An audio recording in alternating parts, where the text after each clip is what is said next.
So if you did not recognize this excerpt, maybe you should change instrument. This long gliss is for me quite a challenge. There are many ways you can achieve it. For sure, the finger gliss, which would be something like that, and then starting the left hand before releasing the rings here to avoid the blop in the middle. That's a very good way, especially if you're doing the quick gliss. I did kind of a medium long gliss, I think. But actually it's kind of nice, the long gliss, the short one, straight. And the fingers could be more efficient. It's really something to be tried. But what I did now was doing a chromatic scale with somehow destroyed embouchure.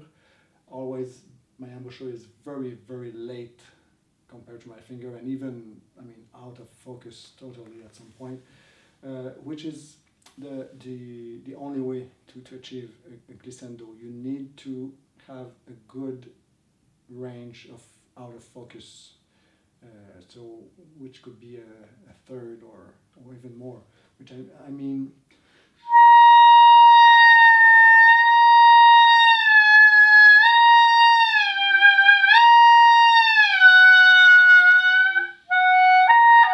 A flat,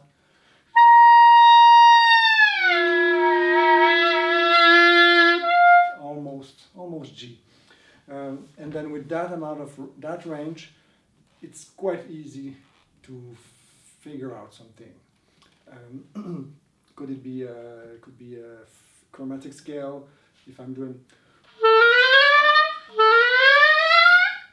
then my fingers are just doing the chromatic scale. It keeps me focused on about where I am in the pitch, so my mouth can follow.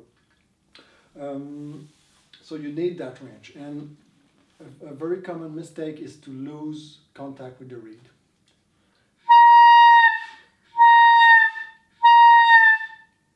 I'm losing contact, and then no pitch, just whoop, and it's gone.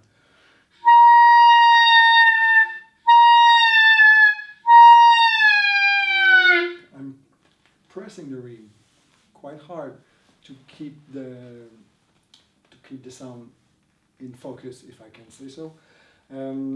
Also, lack of support. I mean, it's doing a glissando. It sounds like it's all over the place and kind of destroying every basic of learning how to play the clarinet.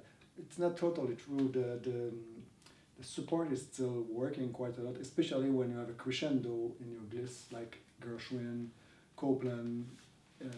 There's a crescendo in it, and the lip position, it will change. Tongue position will change. Everything opens a lot, but I'm keeping contact with the reed all the time.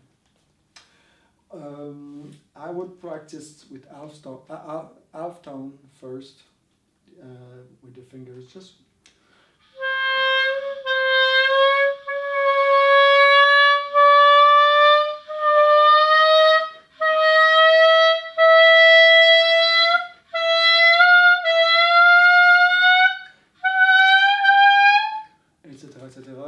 Maybe my half tones are, I would not, there isn't much science in it, it's just kind of a vague, well, it could be with the tuner, it could be quite interesting with the tuner.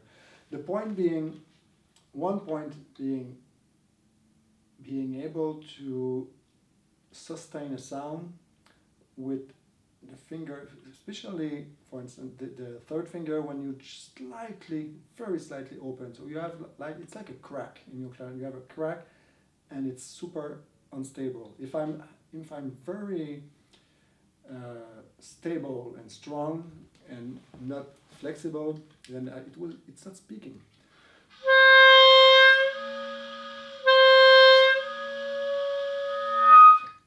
It wants to squeak. So I need, actually, if you have a very, very hard reed, it's harder. It's really hard. Softer setup is easier for that. But this reed is quite hard, so it's quite, actually it's very hard. It's doable, it's just a little harder. So you need to have a crack in your clarinet, here or here, very, very small opening, and to have some sound.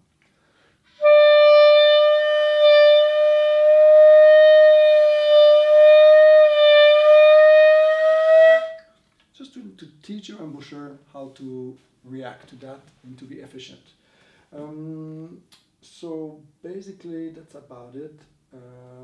Support, lip control here, and for different glissando, that's about it for technique.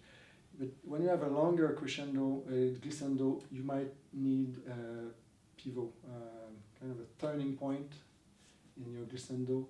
So a note that is good in both registers once your embouchure is destroyed. So for instance, if I'm going for high D is a very good note for a turning point. So both these fingers could work with the same embouchure.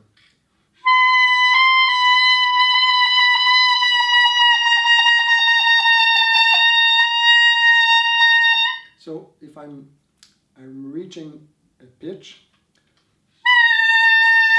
I can add these fingers, flang, and it's still the same pitch. And I'm now on the fifth partial, and I can keep doing my glissando.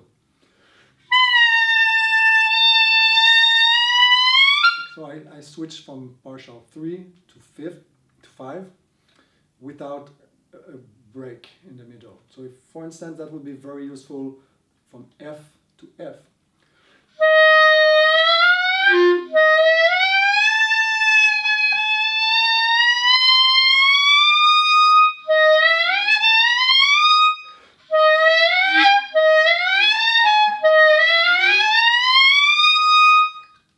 You see what I mean? I need, otherwise there's a break.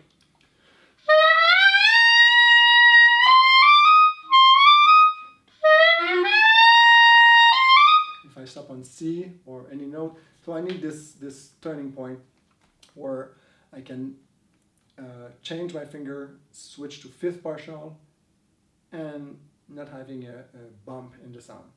So I hope it's been helpful, and I hope you practice your glissando. It's very important for flexibility of embouchure. It's important because you will play someday this solo or Copeland or any new piece with glissando, and it can be a little intimidating. It's not that hard. You need some of the basics are still there, and experiment with turning points. It's not a proper word. Pivoting notes, the one that is kind of in between two registers, so you can make the switch without any sound change. So good luck with that.